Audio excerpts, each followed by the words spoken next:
Let us begin with a very terse description. Cultural Marxism is a broad term which refers to the advocacy and application of critical theory, and more generally to the cultural, political, and academic influence of certain elements within the contemporary left. The roots of cultural Marxism are to be found in what is commonly known as the Frankfurt School. The term arose informally to describe the thinkers affiliated or merely associated with the Frankfurt Institute for Social Research at the Goethe University in Frankfurt, Germany during the interwar period. Critical of both capitalism and Soviet socialism, they sought to address the perceived shortcomings of classical Marxism in the pursuit of societal change. Their work came to be referred to as critical theory. Defining or categorizing critical theory is exceptionally difficult, for it pertains to a broad, almost disparate set of ideas, individuals, and approaches.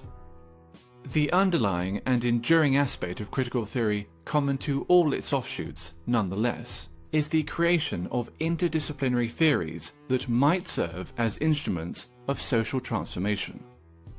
During the 1960s, the Frankfurt School critical theory gained traction with some segments of the left-wing and leftist thought in both Europe and North America.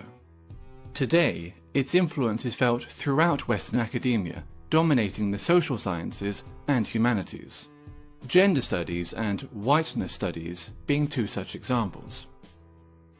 One of the most influential critical theorists and an original member of the Frankfurt School was Herbert Marcuse. A cursory glance at any paragraph written by Marcuse will set alarm bells ringing for anyone even remotely familiar with the current culture of intolerance on college and university campuses. Consider the following passage from his 1965 essay, Repressive Tolerance. The small and powerless minorities which struggle against the false consciousness and its beneficiaries must be helped. Their continued existence is more important than the preservation of abused rights and liberties, which grant constitutional powers to those who oppress these minorities. Social justice, feminism, neo-progressivism, and post-colonialism, to name but a few, are all movements inspired by or born out of critical theory, and thus all come under the umbrella of cultural Marxism.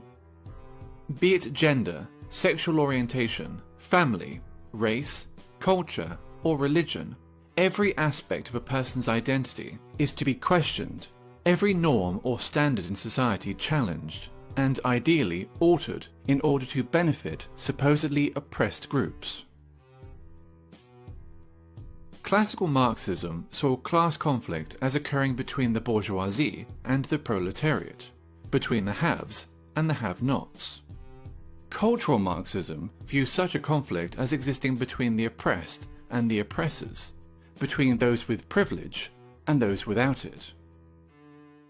The working class has been replaced by minorities.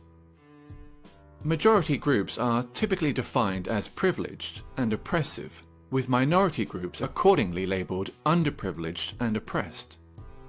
Heterosexuals are oppressive. Cisgender people are oppressive. Whites are oppressive, especially white men. Christians are oppressive. Those that do not fit into these groups are thus considered oppressed. It stands to reason, therefore, that if heterosexuals are oppressors, the solution is to encourage other forms of sexuality. If whites are oppressors, the solution is racial diversity. If cisgender people are oppressors, the solution is to encourage transgenderism. If Christians are oppressors, the solution is to propagate Islam. Theodor Adorno, another original member of the Frankfurt School, wrote a book entitled The Authoritarian Personality, in which he defines parenthood, pride in one's family, Christianity, adherence to traditional gender roles and attitudes towards sex, and the love of one's own country as pathological phenomena. This tendency to pathologize opinions and life patterns, which are not in accordance with its own political ends, is characteristic of cultural Marxism. Differing views are thus described as irrational fears or phobias. For example, a person who feels uncomfortable living as a minority in an area dominated by Muslim migrants may be decried as an Islamophobe, since wishing to live amongst those culturally and ethnically similar to oneself is considered sick and phobic. When Pakistani Muslims living in Britain, by contrast, show in-group preference, converting entire sections of a town or city into a mini Pakistan, there is no sickness, no phobia, only multiculturalism. 20 years ago, there were no Pakis here, no one was doing nothing. But now, the Pakis have made a stamp, man, trust, you know what I mean? Now, think 20 years ahead, boy, fuck knows, man, this is going to be Pakistan or England. A popular and propagandist manifestation of cultural Marxism is political correctness, in which media channels and social scientists make it a mandatory exercise to do the following. Question common language. Illegal immigrants, for example, are to be referred to as undocumented migrants, while ethnic discrimination is referred to as affirmative action.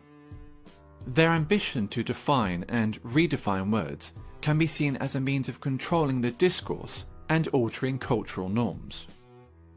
Racism and sexism have been redefined as a product of prejudice plus power, which leads to such ridiculous statements as, "There's no such thing as sexism against men," and I, an ethnic minority woman, cannot be racist or sexist towards white men. Maintain an unwaveringly favourable view of groups which are marked as being oppressed. Islam is a religion of peace. Black Lives Matter is a peaceful, legitimate protest movement. Feminism is only about equality, and so forth. No deviation from the aforementioned narrative will be entertained, ever, nor will criticism.